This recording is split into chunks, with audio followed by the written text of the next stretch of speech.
Hi friends, mummies കിഡ്സിലേക്ക് എല്ലാവർക്കും സ്വാഗതം.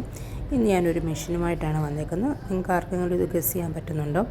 ഇത് നമുക്ക് വെൽച്ച് അലിയൻ്റെ ഒരു പോർട്ടബിൾ ഇലക്ട്രോണിക് തെർമോമീറ്ററാണ്. ഇത് നമുക്ക് ഓറൽ, ആക്സിഡൽ, റെക്ടൽ ടെമ്പറേച്ചർ എടുക്കാനായിട്ട് കഴിയും. അതുപോലെ തന്നെ ഇത് യൂസ് ചെയ്യുന്ന അഡൽറ്റിനും പീഡിയാട്രിക്കിനും ന്യൂ ബോൺ ബേബീസിനും നമുക്കിത് യൂസ് ചെയ്യാനായിട്ട് പറ്റും. ഇനി നമുക്ക് ഇതിൻ്റെ ഓരോ പാർട്സുകൾ പരിചയപ്പെടാം. ഓക്കെ, അപ്പോൾ ഇതാണ് നമ്മുടെ തെർമോമീറ്റർ എന്ന് പറയുന്നത്. ഈ കാണിക്കുന്ന LCD ഡിസ്പ്ലേ ആണ്. ഇവിടെയാണ് ടെമ്പറേച്ചർ വരുന്നത്. അതുപോലെ പ്രോബ്, റിമൂവബിൾ പ്രോബ് വെല്ല്, അതിൻ്റെ കവറിൽ നിന്ന് എടുത്തിട്ടുള്ള പിക്ചറാണ്. ഇതാണ് ബാറ്ററി ഡോറ്. ഇവിടെയാണ് ബാറ്ററി ഇടുന്നത്.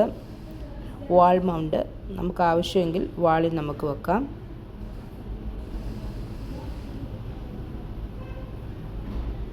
ഇത് പ്രോബ് കവറാണ്. ഇനി നമുക്ക് പരിചയപ്പെടുത്തിയ പാർട്സുകൾ നമുക്ക് ഈ തെർമോമീറ്ററിലേക്ക് ഫിറ്റ് ചെയ്യാം.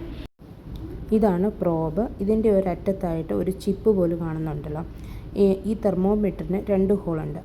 ആദ്യത്തെ ഹോളിലേക്ക് ഈ ചിപ്പ് പോലെ ഉള്ള ഭാഗം കണക്ട് ചെയ്യാവുന്നതാണ്.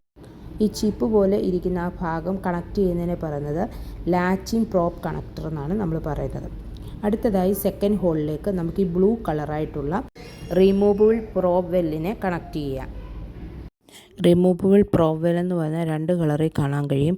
ഒന്ന് ബ്ലൂ കളറിലും ഒന്ന് റെഡ് കളറും. ബ്ലൂ കളറാണെങ്കിൽ ഓറലും വാക്സിലെയും, റെഡ് കളർ റെക്ടൽ ടെമ്പറേച്ചറിനുമാണ് ഉപയോഗിക്കുന്നത്. ഇപ്പോൾ കണക്ട് ചെയ്ത് ഇപ്പോൾ റെഡി ആയിട്ടുണ്ട്.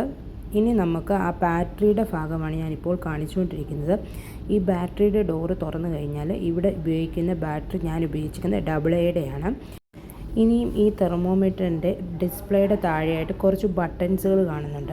ഇതത് എന്തൊക്കെയാണ് നമുക്ക് നോക്കാം. ആദ്യം ഞാൻ കാണിക്കുന്നത് C&F എന്ന് പറഞ്ഞെങ്കിൽ അത് സെൽഷ്യസിലും ഫാരൻഹീറ്റിലുമാണ്.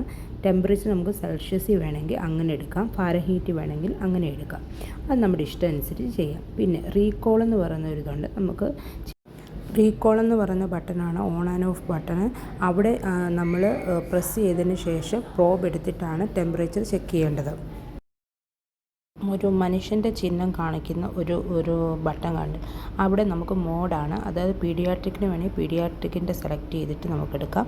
അതുപോലെ അഡൽറ്റിനാണെങ്കിൽ അഡൽറ്റിൻ്റെ മോഡ് സെലക്ട് ചെയ്തെടുക്കാം. അങ്ങനെയാണത്. ഈ കാണിക്കുന്ന പ്രോബ് കവറാണ്. ഇത് ഡിസ്പോസിബിൾ ആണ്. നമ്മൾ ഒരു പേഷ്യൻസിന് യൂസ് ചെയ്ത് കഴിഞ്ഞ് കഴിഞ്ഞാൽ ഈ പ്രോബ് കവർ കളയേണ്ടതാണ്. കാരണം മെയിനായിട്ട് നമ്മുടെ പ്രോബ് പേഷ്യൻസിൻ്റെ കഷത്തിൽ വെക്കുന്നത് കാരണം ഇൻഫെക്ഷൻ കൂടുതൽ മറ്റുള്ളിലേക്ക് പകരാൻ സാധ്യതയുണ്ട്. അതുകൊണ്ടാണ് നമ്മളത് ഈ പ്രോബ് കവർ യൂസ് ചെയ്യുന്നത്. എന്നിട്ട് ഇത് ഉപയോഗിച്ചതിന് ശേഷം നമ്മൾ കളയും. ഇനി ടെമ്പറേച്ചർ എങ്ങനെയാണ് എടുക്കേണ്ടതാണ് അടുത്തതായി കാണിക്കുന്നത്. ആദ്യം തന്നെ ഈ പ്രോബ്, ഈ ഡിസ്പോസിബിൾ പ്രോബിൻ്റെ കവറ് നമ്മൾ ആ പ്രോബുമായിട്ട് കണക്ട് ചെയ്തു. അതിനുശേഷം നമ്മളത് ഓൺ ആക്കാൻ വേണ്ടി പോകുകയാണ്. ആദ്യം തന്നെ നമുക്ക് റീകോൾ എന്ന് പറഞ്ഞ് എഴുതിയേക്കുന്ന ഓൺ ആൻഡ് ഓഫ് ബട്ടൺ ഞെക്കുക. അതിനുശേഷം മോഡ് സെലക്ട് ചെയ്ത് സെൽഷ്യസിൽ വേണമെങ്കിൽ സെൽഷ്യസിലെടുക്കാം, ഫാരൻഹീറ്റ് വേണമെങ്കിൽ ഫാരൻഹീറ്റിലെടുത്ത് ടെമ്പറേച്ചർ ചെക്ക് ചെയ്യുക. ഇപ്പോൾ എൻ്റെ ടെമ്പറേച്ചർ ഞാൻ തന്നെ ചെക്ക് ചെയ്യുകയാണ്. 36.7. ഞാൻ തിരിച്ച് വെച്ചേക്കാണ് തെർമോമീറ്റർ, അതുകൊണ്ടാണ് അങ്ങനെ കാണിക്കുന്നത്. 36.7 ആണ് കാണിക്കുന്നത്. നോർമൽ ടെമ്പറേച്ചറാണ്. അതിനുശേഷം ഈ ടിപ്പുണ്ടല്ലോ, ഈ പ്രോബിൻ്റെ അറ്റത്തായിട്ട് ടിപ്പുണ്ട്, അതൊന്ന് അമർത്തി കഴിഞ്ഞ് കഴിഞ്ഞാൽ തനിയെ ആ ഡിസ്പോസിബിൾ കവറാണെങ്കിൽ അതിൽ നിന്ന് ഊരി വരും. എന്നിട്ട് അത് നമുക്ക് ഡിസ്പോസ് ചെയ്യും. ഇത് ഞാൻ എൻ്റെ തെർമോമീറ്റർ വാളി പിടിപ്പിച്ചിട്ടുള്ള പിക്ചറാണ്. നിങ്ങൾക്ക് എല്ലാവർക്കും എൻ്റെ വീഡിയോ ഇഷ്ടപ്പെട്ടെന്ന് വിചാരിക്കും. Please subscribe my channel. Thanks for watching.